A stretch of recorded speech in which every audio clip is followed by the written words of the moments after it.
One. जय जोहार साथियों, जय छत्तीसगढ़ साथियों। मैं बेहद दुखी मन से, बहुत पीड़ित होकर इस फेसबुक लाइव में आप लोगों से मुखातिब हो रहा हूं। भाजपा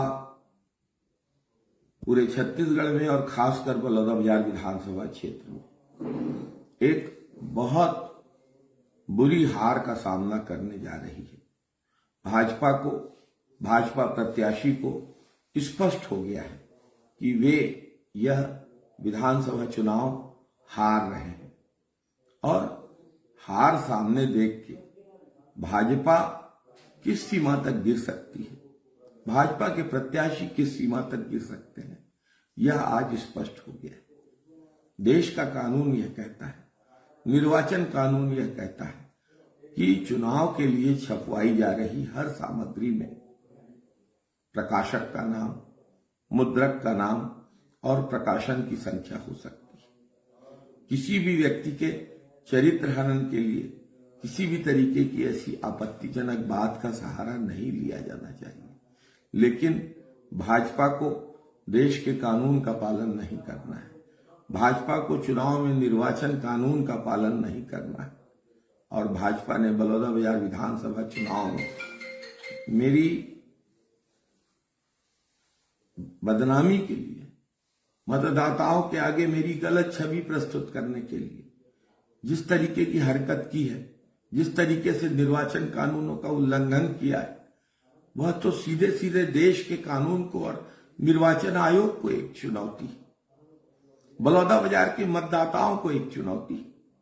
भाजपा ने दुस्साहस किया है, भाजपा प्रत्याशी ने दुस्साहस किया है, बलौदाबाजार के नागरिकों के विवेक को चुनौती दी है, बलौदाबाजार के लोगों के स्वाभिमान को चुनौती दी।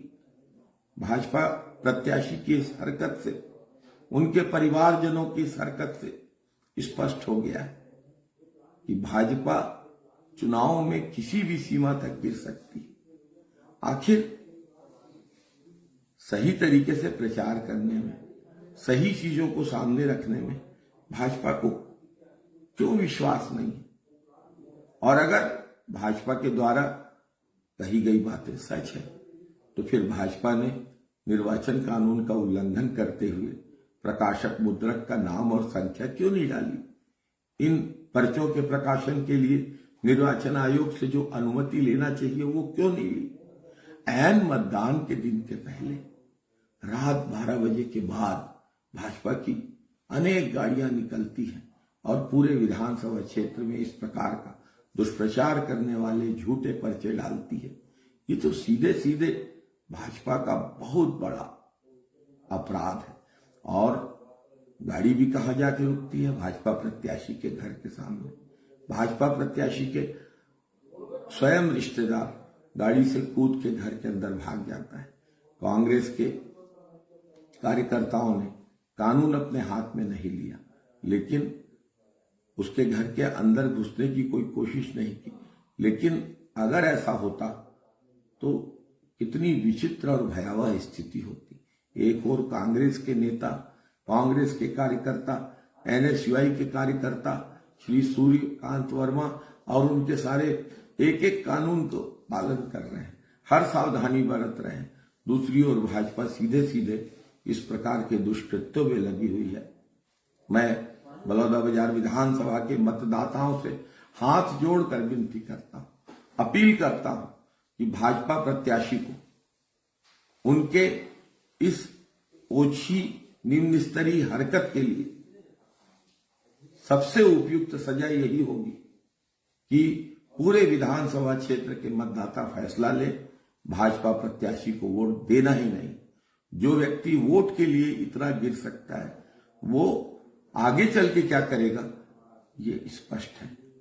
जिसे सच्चरित्रता में, जिसका सच्चाई में विश्वास नहीं है, जिसका देश के कानून में विश्वास नहीं है, जिस व्यक्ति का निर्वाचन कानून में विश्वास नहीं है, ऐसे व्यक्ति का भाजपा द्वारा अपना प्रत्याशी बनाया जाना ही स्पष्ट करता है कि भाजपा ने यह चुनाव इसी मानसिकता के साथ लड़ा है मैं बेहद दुख के साथ, मैं बेहद पीड़ित मन के साथ बलौदाबाजार विधानसभा क्षेत्र की जनता से प्रार्थना करता हूं कि भाजपा प्रत्याशी और उनके परिजनों की इस निम्न स्तरीय हरकत का मुंह तोड़ जवाब बलौदाबाजार क्षेत्र के मतदाताओं को आज मतदान करते समय देना चाहिए।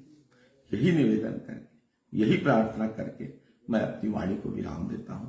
धन्यवाद। जय हिंद, जय छत्तीसगढ़, वंदे मातरम।